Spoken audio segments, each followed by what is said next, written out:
Good morning, Canada. Welcome to another episode of RC TV. On this week's episode, we have some cool retro RC that'll bring us all back to the past. Then we're gonna fly up all the way up north to Medicine Hat for a cool fun fly. And then it's out to Burnaby RC. We have some cool marine scale models. But first, Larry Pierce with his cool plane. Here we go. We're here at the KW, come on, you finish it. Scale Rally. That's right.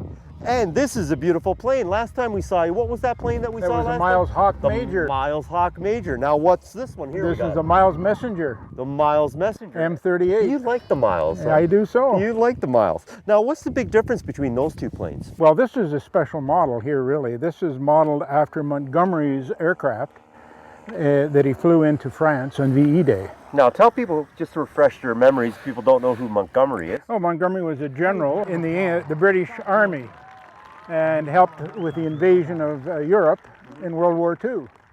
And this was the liaison aircraft that he used to fly into France. And it has his insignia on it and the 4-star general stars on the... And did he actually fly it, or did he have No, he actually had a pilot that flew it. That flew him around, so it was kind of like a plane that you'd sort of tour around in, check out the troops and everything. His personal airplane, What was this plane actually used for besides just ferrying him around there? Well, it was a liaison aircraft. Short field landing and takeoff was originally designed for. And it was designed late in the 40s. And after the war, they continued to build them in Ireland as private aircraft. So there's a number of these still flying in the UK and Europe, privately owned. And not in the Army motif, but no, that's right. But probably like silver or white, or it could be any color. Now, why did they go with the 3 in the back here? The 3 fins? Yeah, well, that's for better stability on takeoff. When you're doing a short field takeoff, you need lots of rudder area. Okay, and would that also help with the crosswinds too, if there was a crosswind? Yes. You got better control, rudder control.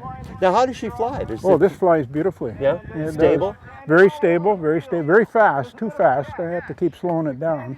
Yeah, it's too fast for what it is, but that's just me. Now, was this a kit or was this a hand? No, this is strictly a scratch build. Wow.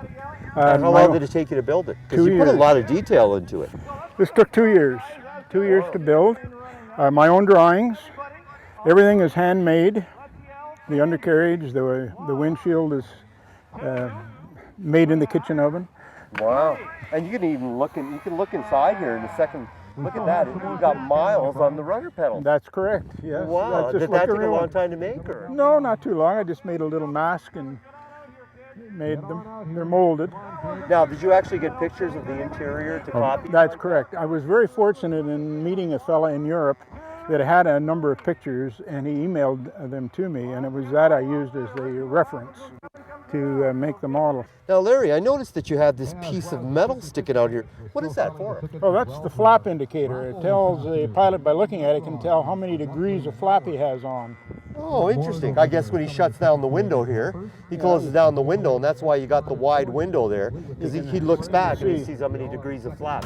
Is there a special suspension on this, or is it just like the real one? Just like the real one has a little bit of bounce to it? Yeah, it has an oleo. Wow, that's incredible. And I mean, it's just such a beautiful plane. Like you said, we're looking forward to see it up in the air. So you know what, folks? Let's go right up in the air with Larry here, and he's going to show us what it's like to fly this beauty. Okay.